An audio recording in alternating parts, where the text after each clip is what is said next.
Just as changeable as the weather on the Korean Peninsula this monsoon season, the mood seems to shift between warm cooperation and the cold hostility of tensions. As we've seen in the last few days, there had been great hopes for last week's visit by US Secretary of State Mike Pompeo to Pyongyang. Now, perhaps, another dose of caution. The latest grey clouds gathered over the weekend when North Korea issued a statement lashing out at the US for pushing a one-sided denuclearization agenda. Pompeo presented a unilateral and gangster-like demand for complete, verifiable and irreversible denuclearization, according to the North's foreign ministry. Washington's top envoy himself responded on Sunday by insisting the US is making fair demands.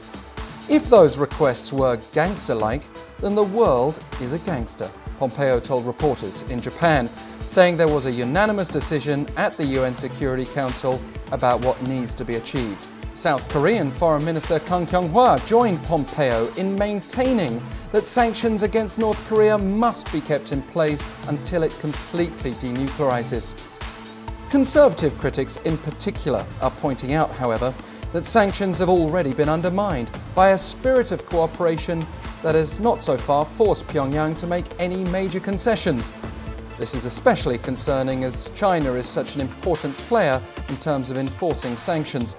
But Beijing is right now engaged in a trade war with Washington and may be less likely than ever to support the US politically. So with South Korea braced again for heavy rain, we may have to look beyond the weather for other potential warnings around us. There could be one silver lining though.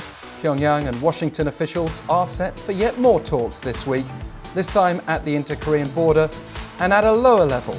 And maybe that could just bring some change from beneath us.